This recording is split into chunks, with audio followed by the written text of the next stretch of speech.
بسم اللہ الرحمن الرحیم۔ السلام علیکم۔ روزی وائس چینل میں آپ سب کو خوش آمدید۔ آج میں آپ کے لیے ایک بہت ہی اچھی اور دلچسپ کہانی لے کر آئی ہوں۔ کہانی شروع کرنے سے پہلے آپ سب سے گزارش ہے کہ آپ نے اگر ابھی تک میرے چینل کو سبسکرائب نہیں کیا تو میرے چینل کو سبسکرائب کیجیے، ساتھ جو بیل آئیکن ہے اس کو بھی کلک کیجیے تاکہ ہر نئی آنے والی ویڈیو آپ تک آسانی سے پہنچ سکے۔ میری ساری بیٹیاں بہت حسین تھی اور ان سب کی شادی محلے کے اچھے لڑکوں سے ہو گئی تھی، سوائے ایک بیٹی کے جو نہ جانے کس پر چلی گئی تھی اور بہت بدصورت تھی۔ میں نے رشتے والی کے سامنے ہاتھ جوڑ دیے اور بولی بس اس کی شادی کسی سے بھی کروا دو، ڈھیر سارے پیسے دوں گی۔ لیکن میں دنگ رہ گئی جب وہ ایک امیر کبیر حسین لڑکے کا رشتہ لائی اور لڑکے والوں نے دیکھتے ہی پسند کر لیا۔ میں نے بھی سوچ بوجھ کر اس کی شادی کر دی۔ جب ایک روز ایک فقیرنی آئی اور بولی ایک بار جا کر اپنی بیٹی کو دیکھ لے ورنہ خدا کا عذاب نازل ہوگا تجھ پر۔ میں ڈر گئی اور 3 ماہ بعد جیسے ہی بیٹی کے سسرال میں قدم رکھا جان ہی نکل گئی کہ سارے خاندانی خوبصورتی تو ہمارے خاندان کا ورثہ تھی۔ باپ دادا سے مسلسل چلتے ہوئے یہ خوبصورتی آگے میری اولاد میں منتقل ہو چکی تھی، ماں سوائے صرف ایک ہی اولاد کے اسی نے مجھے کہیں بھی منہ دکھانے کے قابل ہی نہیں چھوڑا تھا۔ جس خاندان میں بیاہ کر آئی تھی اس کی سب سے بڑی خوبی ہی یہ تھی کہ وہ بے حد خوبصورت اور خاندان تھا۔ میرے خاندان میں بھی ایک سے بڑھ کر ایک خوبصورت اور حسین لوگ تھے، لیکن میرے سسرالی رشتہ دار تو جیسے کسی اور ہی دنیا کی مخلوق تھی کہ میرے میاں اور اس کی ساری بہنیں ایک سے بڑھ کر ایک تھی۔ یہی وجہ تھی کہ میں اپنے خاندان سے اس خاندان میں آ کر ایسے ہی رش بس گئی تھی کہ کوئی یہ شناخت ہی نہیں کر سکتا تھا کہ میں کسی اور خاندان سے اس خاندان میں آئی ہوں، کیونکہ اس خاندان کو صرف اور صرف خوبصورت بہو ہی چاہیے تھی۔ ہوا اس میں عقل و شعور کی جتنی بھی کمی ہو، جیسے جیسے میری اولاد پیدا ہوتی گئی میں حیران تھی کہ ان سب نے اپنے خاندان والوں کے ریکارڈ بھی توڑ دیے تھے۔ اللہ نے مجھے 6 بیٹیوں اور ایک بیٹے سے نوازا تھا۔ 5 بیٹیوں کے بعد ایک بیٹا ہوا اور وہ اس قدر حسین تھا کہ شاید ہی میں نے اپنی زندگی میں اتنا حسین لڑکا دیکھا ہو، گویا میرے سارے بچے ہی شہزادیاں اور شہزادے تھے۔ لیکن میری آخری اولاد نہ جانے کیوں نظر بٹو ثابت ہوئی تھی کہ بے حد بدصورت تھی۔ حقیقت تو یہ تھی کہ میرا تو اسے اٹھانے یا بلانے کو بھی دل نہیں چاہتا تھا۔ اس کی پرورش بھی میرے ملازمین نے ہی کی تھی۔ ایک دفعہ وہ بہت چھوٹی تھی کہ سیڑھیوں سے گر پڑی، اس کی طرف کسی نے توجہ نہ دی بلکہ میری باقی اولاد ساری کی ساری اپنے کاموں میں مصروف رہی اور وہ اکیلی ہی کافی دیر تک روتی رہی۔ جب رو رو کر تھک گئی تو خود ہی اٹھ کر کھڑی ہوئی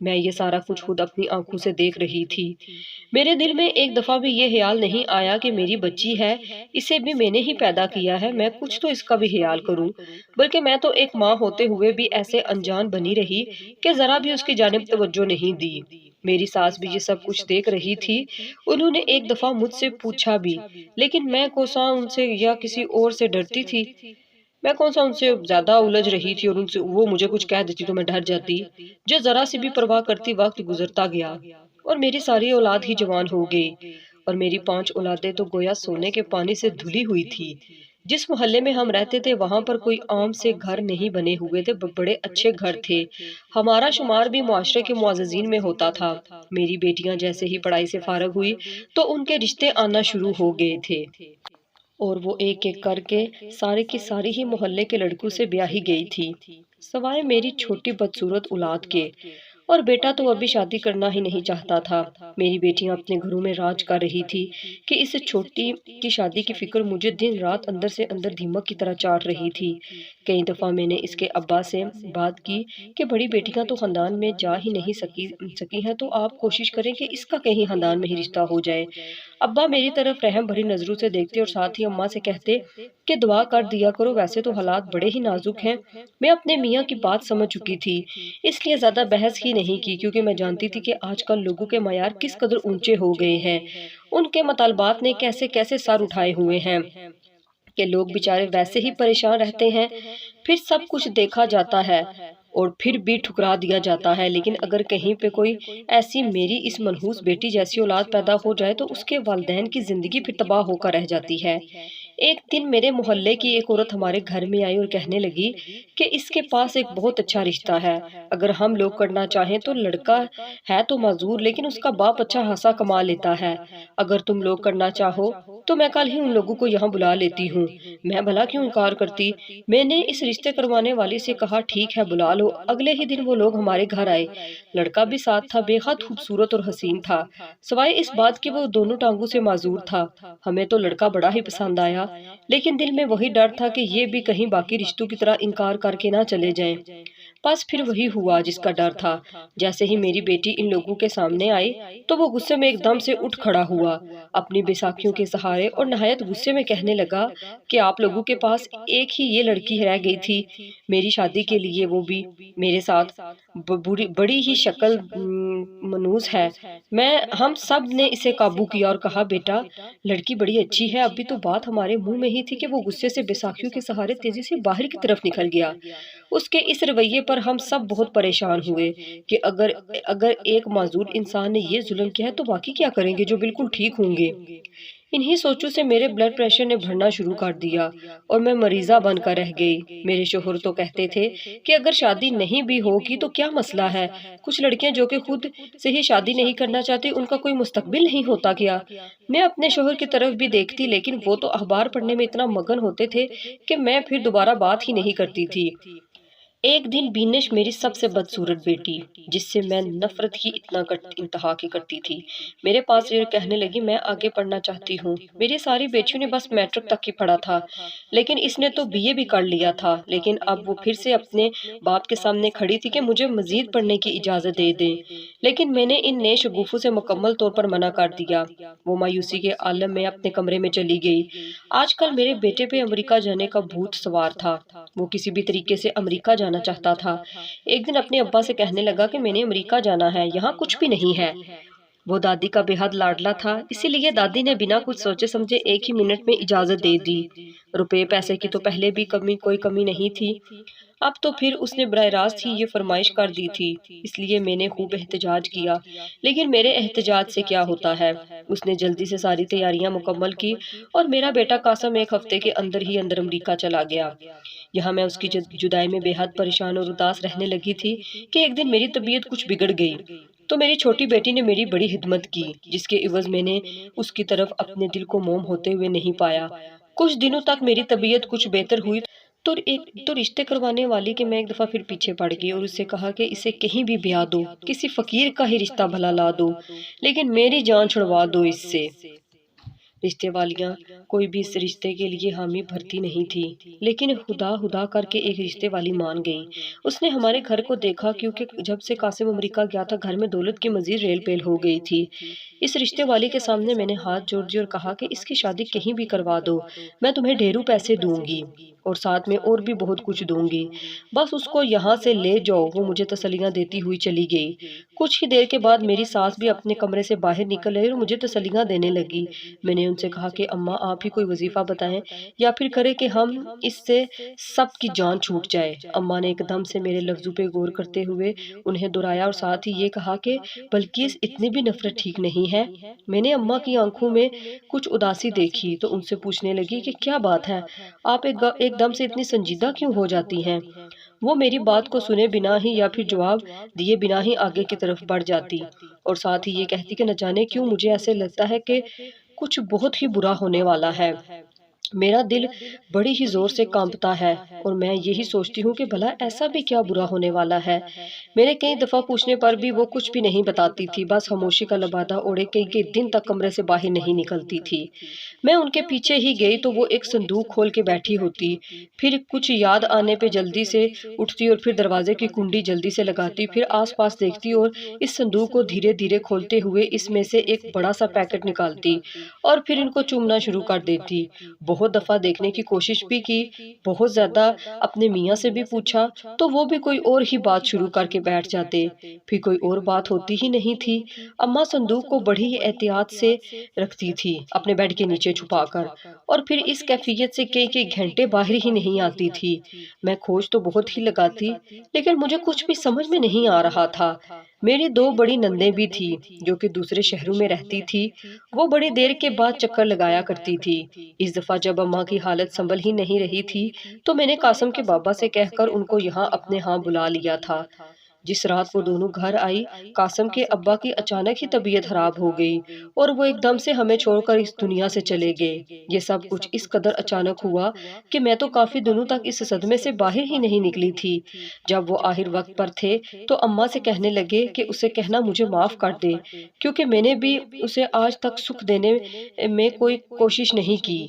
برے دن اسی صدمے میں گزر گئے۔ قاسم بھی آیا اور پھر واپس چلا گیا۔ میری دونوں نندیں ہر وقت اماں کے پاس ہی بیٹھی رہتی تھی۔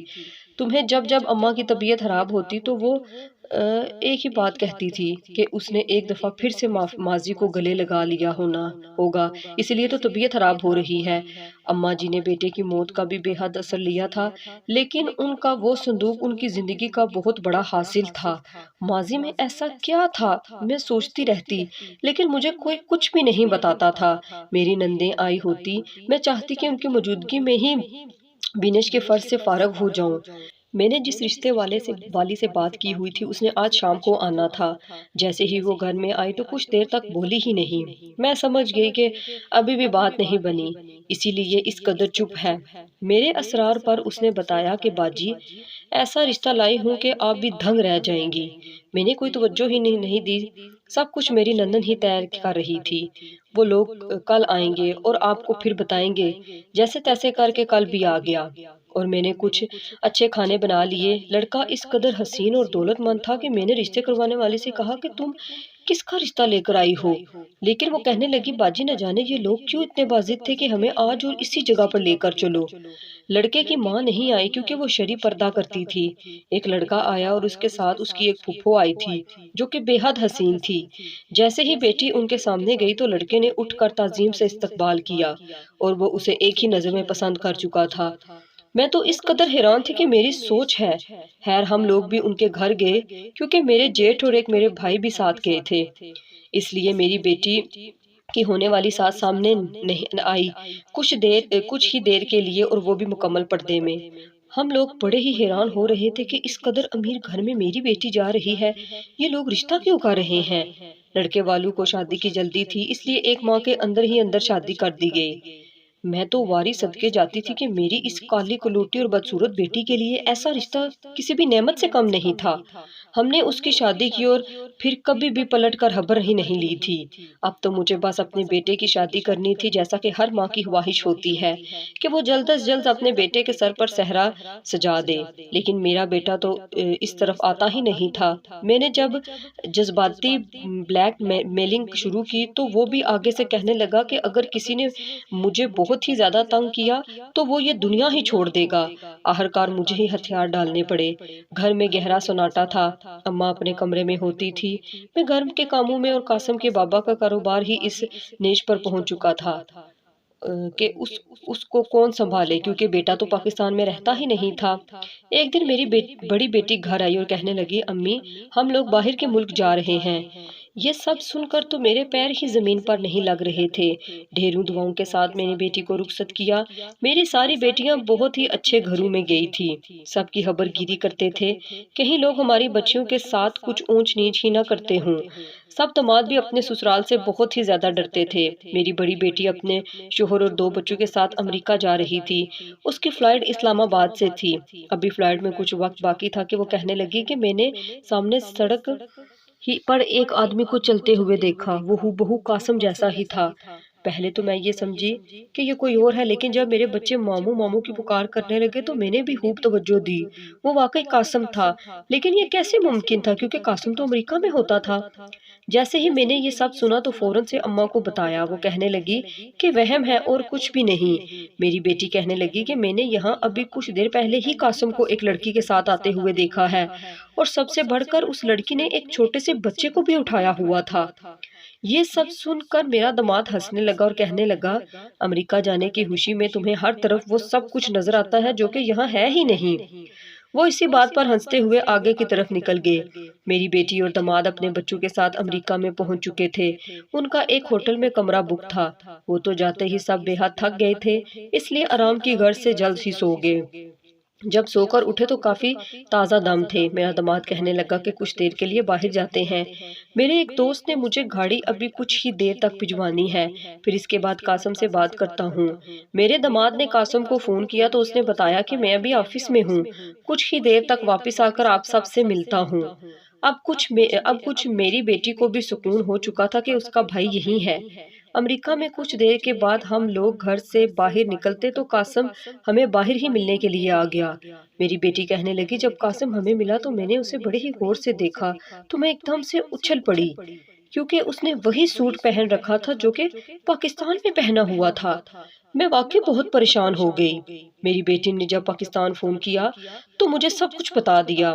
میں نے اسے سمجھا دیا کہ انجوائے کرنے گئی ہو۔ وہ بیچاری میری یہ باتیں سن کر حیران تو بہت ہوئی، لیکن میں نے غور کیا تو محسوس ہوا کہ واقعی کچھ گڑبڑ ہے۔ خیر میں نے اپنے ذہن سے ساری باتیں نکال دی اور کہا میرا بیٹا ایسا کبھی ہو ہی نہیں سکتا، میری نافرمانی کرے یا پھر کچھ ایسا کرے۔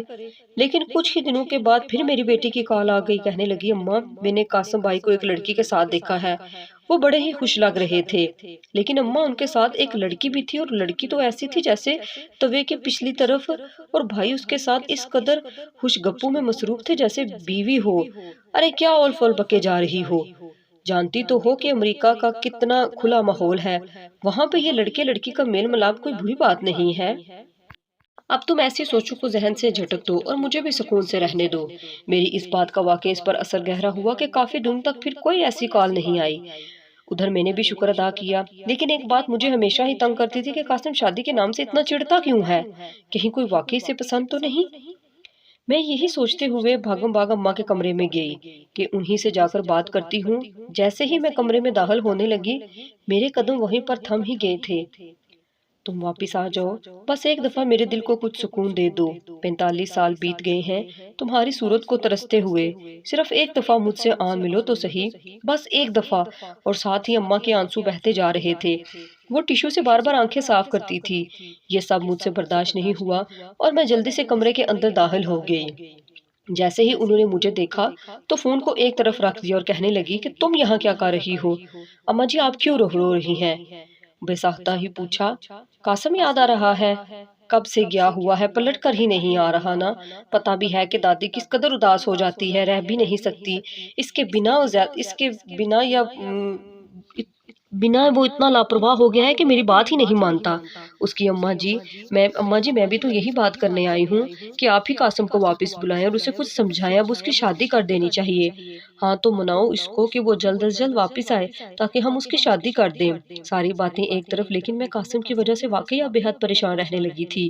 خیر سوچا تو یہی ہے کہ ابھی شام کو اسے کال کر کے کہوں گی کہ اب بہت ہو گیا، واپس اپنے ملک میں آ جاؤ، لیکن شام کو قاسم کی کال کرنے کی نوبت ہی نہیں آئی، کیونکہ شام میں دروازے دستک ہوئی۔ گارڈ نے مجھے انٹرکام پر بتایا کہ کوئی بوڑھی سی عورت دروازے پہ ہے، وہ کہتی ہے کہ اس گھر کی بڑی بہو سے ملنا ہے، کسی اور سے نہیں ملنا۔ بیگم صاحبہ عجیب پراسرار سی تھی عورت تھی، اگر کہیں تو میں اسے اندر بھیج دوں۔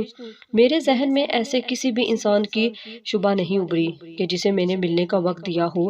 میری ساس بھی یہ سب کچھ سن رہی تھی، کہنے لگی کہ ملنے میں کوئی حرج نہیں ہے۔ میں نے اماں کی بات مانتے ہوئے گارڈ سے کہا کہ اسے اندر بھیج دو۔ جیسے ہی میری نظر ڈرائنگ روم کے دروازے پر پڑی تو آئی فقیرنی کھڑی تھی۔ میں اسی وقت چلانے لگی کہ اسے اندر کیوں بھیج دیا ہے۔ میں جیسے ہی گارڈ کو فون ملانے لگی تو وہ فقیرنی کہنے لگی خود تو یہاں بڑی ہی عیاشی کی زندگی بسر کر رہی ہو اور بڑی خوش ہو کہ اپنی بدصورت بیٹی کو ایک اونچے گھرانے اور بے حد خوبصورت لڑکے کے ساتھ بیاہ دیے ہے، تو تمہاری ذمہ داریاں ختم۔ ارے جا کر اپنی بیٹی کی خبر لو، وہ کن حالات سے گزر رہی ہے، ورنہ اگر تو نے اب بھی اس کی خبر نہیں لی تو تجھ پر اللہ کا عذاب نازل ہوگا، ساری زندگی معافیاں مانگے گی اور تجھے معافی نہیں ملے گی۔ میں یہ سب سن کر خوفزدہ ہو گئی کہ یہ فقیرنی کون ہے اور میری بیٹی کے سسرال والوں کو کیسے جانتی ہے۔ میں نے اس فقیرنی کو جواب دینے کے لیے ابھی کچھ سوچا ہی تھا کہ وہ ایک دم سے باہر نکل گئی۔ میں اس کے پیچھے ہی لپکی، لیکن وہ جا چکی تھی۔ اس کے جاتے ہی گارڈ نے دروازہ بھی بند کر دیا۔ میں نے گیٹ سے باہر تک جھانک کر دیکھا، لیکن وہ نہیں ملی۔ واپس آنے پر اماں اپنے کمرے میں جا چکی تھی اور میں اکیلی ہی ان سوچوں کے بھور میں تھی کہ نہ جانے میری بیٹی کس حال میں ہوگی۔ ہم نے تو بڑی جلدی کی تھی نا اس کی شادی کرنے میں، بالکل بھی نہیں سوچا تھا کہ آئندہ کیا ہوگا۔ میں رات ہوتے ہی اماں کے لیے کھانا بھجوانے لگی تو میرے دل میں خیال آیا کہ میں خود ہی دے آتی ہوں اور ساتھ ہی ان سے مشورہ بھی کر لیتی ہوں۔ جیسے ہی میں ان کے کمرے میں جانے لگی تو دروازے کی کنڈی اندر سے لگی ہوئی تھی، اور یہ میری زندگی میں پہلی دفعہ ہوا تھا کہ وہ کنڈی لگا کر بیٹھی۔ اماں کھانا کھا لیں، پھر دوائی بھی لینی ہے۔ کافی دفعہ کہنے کے بعد بھی اماں نے دروازہ نہیں کھولا۔ میں دوسری طرف سے گئی اور کھڑکی میں سے جھانکا تو یہ دیکھ کر جان ہی نکل گئی تھی کہ وہ اپنے بیڈ کے نیچے سے ایک صندوق نکالے بیٹھی ہیں۔ ان میں سے کچھ جوڑے نکال کر بار بار دیکھتی ہیں اور پھر آنکھوں سے لگاتی ہیں۔ ان میں ایک تصویر بھی ہے جسے وہ بار بار چومتی ہیں اور اسی تصویر سے بار بار معافی بھی مانگتی رہی۔ ان کا سارا چہرہ آنسوؤں سے بھر چکا تھا۔ یہ اماں کس کو یاد کر کے اتنی شدت سے روتی ہیں؟ میرے ذہن میں طرح طرح کے وسوسے آ رہے تھے، لیکن سمجھ میں تو کچھ بھی نہیں آ رہا تھا۔ کافی دیر تک میں ایسے ہی کھڑی رہی، لیکن اماں نے دروازہ نہیں کھولا۔ میں مایوسی کے عالم میں واپس لوٹ آئی اور پوری رات جاگتی آنکھوں میں ہی گزار دی۔ ایک طرف اماں اور دوسری طرف ساری زندگی بیٹی پہ کیے جانے والے ظلم و ستم کی وجہ سے عذاب الہی کا ڈر۔ آج یہ ساری باتیں بڑی ہی شدت سے ستا رہی تھی۔ جیسے تیسے کر کے رات گزاری۔ صبح فجر کے وقت اماں اٹھی ہوئی تھی۔ ان کا سرخ ہوتا ہوا چہرہ اس بات کی غمازی تھا کہ وہ پوری رات ہی نہیں سوئی۔ میں نے صبح ہوتے ہی سوچ لیا تھا کہ آج بیٹی کی طرف ضرور جاؤں گی۔ اماں کو ناشتہ کروا کر کہا کہ آپ بھی ساتھ ہی چلیں، لیکن وہ کہنے لگی کہ تم ہی جاؤ، اور بہتر تو یہی ہے کہ اسے کچھ دنوں کے لیے یہاں لے آؤ، تاکہ کچھ دن یہاں رہے گی تو اس کی حالت بھی کچھ بہتر ہو جائے گی۔ میں نے اس بات میں سر ہلاتے ہوئے کہا سب کچھ سمجھ رہی تھی کہ اچانک ہی میری ساری بیٹیاں ہی گھر میں داخل ہو رہی تھی، حتیٰ کہ وہ امریکہ والی بھی۔ میں بڑی حیران ہوئی کہ یہ ساری ہی کیوں آ رہی ہیں، کیونکہ گھر میں تو کوئی ایسا فنکشن ہی نہیں تھا۔ ساری میرے قریب ہی بیٹھ گئی، اور بڑی بیٹی امریکہ گئی ہوئی تھی، وہ تو سب سے زیادہ چہرہ پھلائے ہوئے تھی۔ پوچھنے پہ کچھ بھی نہیں بتایا۔ کچھ دیر کے بعد خود ہی کہنے لگی کہ امی قاسم نے امریکہ میں شادی کیوں ہی ہے، اس نے ہم سے یہ بات کیوں چھپائی؟ ہم تو خود کب سے کہہ رہے تھے کہ اس کی شادی کرتے ہیں، لیکن وہ خود ہی یہاں نہیں آ رہا تھا۔ اب دیکھ لیجئے، وہ ایک ہی سانس میں بولتی جا رہی تھی اور میں بے یقینی کے عالم میں اسے دیکھ رہی تھی کہ میرا ایک ہی بیٹا ہے، یہ کیوں اس کے اس قدر خلاف بولنے لگ گئی ہے؟ نمرہ کیا چاہتی ہو میرے بچے سے؟ کیوں الزام تراشیوں سے باز نہیں آ رہی؟ ابھی کل رات کو میری اس سے بات ہوئی ہے، وہ کہہ رہا ہے کہ وہ جلد پاکستان میں ہمیشہ ہمیشہ کے لیے واپس آ رہا ہے تاکہ یہاں اپنا بزنس کرے اور ساتھ ہی پھر شادی کر کے گھر بسائے۔ نمرہ میرے منہ کی طرف دیکھتی ہی جا رہی تھی، اپنا سر پکڑ کر بیٹھ گئی اور کہنے لگی اماں آپ مت مانیں، لیکن میں بتائے جا رہی تھی کہ وہ کوئی نہ کوئی چاند چڑھا چکا ہے۔ نمرہ آج تو مجھے چھوٹی کی طرف جانا ہے، بہت ضروری ہے۔ اماں جی آپ چلیں ہم میرے ساتھ۔ اماں ایک دم سے تیار ہو گئی، ابھی رات تک بالکل بھی راضی نہیں تھی۔ ہم لوگ گاڑی میں چھوٹی کی جانب جا رہے تھے۔ اماں ہمیشہ کی طرح آج بھی بالکل بول نہیں رہی تھی، بلکہ پورے راستے ہی خاموش رہی۔ تقریباً 1 گھنٹے کے مسافت پر ہم لوگ اس کے گھر کے بالکل سامنے تھے۔ اماں جی پہلی دفعہ پوتی کے سسرال میں آئی تھی۔ ایسی شان و شوکت والا بنگلہ ہمارے پورے خاندان میں کسی کا بھی نہیں تھا۔ ہم دونوں کو گارڈ نے بتایا کہ گھر میں اس وقت صرف چھوٹی بی بی ہی ہیں، باقی لوگ کچھ دیر کے لیے آئیں گے، کچھ دیر بعد آئیں گے۔ میں نے کہا کہ ہم انتظار کر لیتے ہیں۔ جیسے ہی ہم گھر کے اندر داخل ہوئے تو اماں تو اندر کی چمک دھمک میں ہی کھو گئی، اور ہماری اس بدصورت سی بیٹی کے ایسے نصیب بھی ہو سکتے ہیں۔ ہم لوگ ڈرائنگ روم میں بیٹھے ہوئے تھے کہ اچانک ہی اماں کی نظر دائیں طرف والی دیوار پر لگی ایک واجبی سی شکل والی خاتون کی تصویر پہ جا رکی۔ اسے دیکھتے ہی اماں کے چہرے کے رنگ بدلنے لگے۔ وہ کہنے لگی گھر چلو، میری طبیعت بے حد خراب ہے۔ اماں جی آپ بیٹی سے تو مل لیں۔ لیکن اماں کی ایک ہی رٹ تھی کہ یہاں نہیں بیٹھ سکتے۔ ایک خاتون اندرونی کمرے میں سے باہر نکلی، وہ مکمل پردے میں تھی اور چہرہ بھی ڈھانپا ہوا تھا۔ پہلے ہمیں سلام کیا، پھر حال احوال پوچھنے کے بعد بہو کو آواز دی۔ جیسے ہی ایک ہی آواز میری بیٹی کسی کو دی، رانی کی طرح ڈرائنگ روم میں داخل ہوئی۔ میں اس کا لباس اور چہرے کو دیکھ کر دنگ ہی رہ گئی تھی کہ کہیں سے بھی نہیں لگتا تھا کہ یہ میری وہی بیٹی ہے جس کی نفرت میں ہم سب نے زمین و آسمان ایک کر دیے۔ اماں جلد از جلد وہاں سے جانا چاہتی تھی، لیکن وہ نقاب پوش بی بی بولی کہ اماں جی اتنی بھی کیا جلدی ہے، ابھی تو آپ آئی ہیں، پھر کچھ دیر تک باقی گھر والے بھی آ جائیں گے، ان سے مل کر ہی جائیے گا۔ میرا تو بالکل بھی دل نہیں کر رہا تھا میں یہاں سے اٹھوں۔ اپنی بیٹی کو خوش و خرم دیکھتے ہوئے بار بار آنکھیں پانیوں سے بھر بھر جاتی تھی۔ ہماری بہت ہی خدمت کی گئی۔ ادھر ادھر کی باتیں ہوتی رہی کہ نقاب پوش بی بی کہنے لگی کہ آپ کا بہت شکریہ، آپ نے ہمیں ہیرے جیسی بہو دی، یہ اس قدر اچھی ہے کہ میں سجدہ شکر میں پڑی رہتی ہوں۔ میں شرم سے پانی پانی ہو رہی تھی کہ کیا میں واقعی اس کی ماں ہوں جو کبھی بھی اس کو گلے سے نہیں لگایا۔ ہم لوگ باتیں ہی کر رہے تھے کہ دروازے پر ایک لڑکی داخل ہوئی۔ لڑکی کی گود میں ایک بچہ بھی تھا جو کہ اس قدر کالا اور بدصورت تھا، لیکن اس کو دیکھتے ہی وہ نقاب پوش اٹھی اور اسے گود میں لیتے ہوئے صدقے واری جاتی رہی۔ میں نے تو منہ ہی دوسری طرف کر لیا کہ بھلا ایسے بچے کو بھی کوئی گود لے سکتا ہے۔ وہ نقاب پوش میری طرف ہی دیکھ رہی تھی کہ ایک دم سے اٹھی اور اس بچے کو میری گود میں ڈال دیا۔ میں یوں اچھلی جیسے کوئی سانپ میری گود میں گر گیا ہو۔ ارے بہن کیا ہوا؟ میں اپنے ہون سے بھلا کوئی بیزار ہوتا ہے؟ میرے تو پیروں تلے سے زمین ہی نکل گئی۔ میری بیٹی 3 ماہ میں کیسے ماں بن سکتی ہے؟ اللہ مجھے بھی انشاءاللہ دادی بنائے گا، لیکن فی الحال تو آپ دادی بن چکی ہیں۔ یہ آپ کیا کہہ رہی ہیں؟ مجھے ایک دم سے غصہ آنے لگا تھا۔ امی جان، یہ آپ ہی کا ہون ہے، مطلب کہ آپ کا پوتا ہے۔ میں نے پیچھے مڑ کر دیکھا تو قاسم کھڑا تھا۔ میرے پیروں تلے سے زمین ہی نکل گئی تھی۔ میں آگے بڑھی تاکہ اس سے پوچھوں کہ تم نے یہاں ہی منہ کالا کرنا تھا کیا؟ جیسے ہی میں آگے بڑھی اس نقاب پوش نے پردہ اوپر اٹھایا۔ اماں اسے دیکھ کر ایک دم سے سکتے میں آ گئی۔ میری تو سمجھ میں ہی نہیں آ رہا تھا کہ یہ سب کیا ہو رہا ہے۔ اماں جی، یہ سب کیا ہو رہا ہے؟ مجھے بھی تو کچھ بتائیں، میں پاگل ہو جاؤں گی۔ اسی اثنا میں میری چھوٹی بیٹی آگے بڑھی اور کہنے لگی، امی میں تو چھوٹی پھپھو کی ہی بہو بنی ہوں۔ اماں جی یہ سب سن کر صوفے پر گر گئی اور کچھ بھی بولنے کے قابل ہی نہیں رہی تھی۔ ایک دم سے ہی یہ سب سنتے ہی وہ ماضی کے کھلے دریچوں میں چلی گئی تھی۔ آج سے کئی سال پہلے ناصرہ پیدا ہوئی۔ میری پوری اولاد میں سے یہ سب سے زیادہ بدصورت تھی۔ اتنی کالی کلوٹی اور نین نقش بھی واجبی سے، ایسی بدصورت لڑکی مجھے کسی بھی صورت میں قبول نہیں تھی۔ ہمارے ایک گارڈ کی کوئی اولاد نہیں تھی۔ اس نے جب دیکھا کہ ہم اپنی اس اولاد کے ساتھ ایسا سلوک کرتے ہیں تو اس نے مجھ سے ناصرہ کو مانگ لیا اور اپنی بیٹی بنا لیا۔ بس پھر ہمارا اس گارڈ سے کبھی کوئی رابطہ ہی نہیں ہوا تھا۔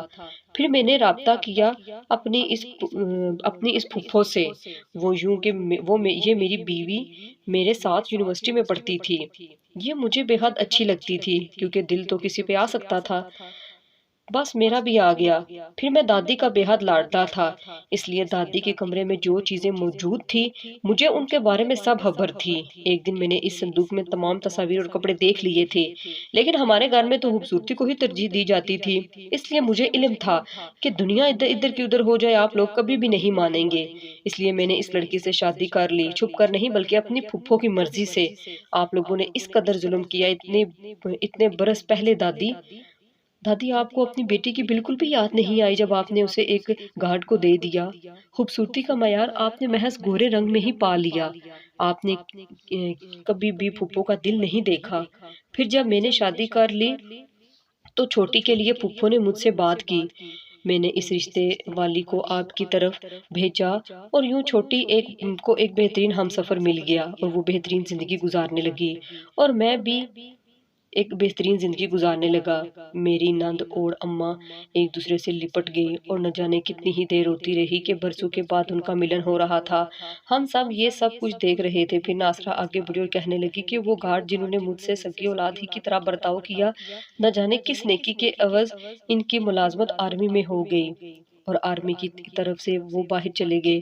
بس پھر یہ سارے ٹھاٹ باٹ اللہ نے میرے نصیب میں لکھ دیے، کیونکہ اس کا وعدہ ہے نا کہ وہ ایک در بند کرتا ہے تو 1000 کھول بھی دیتا ہے۔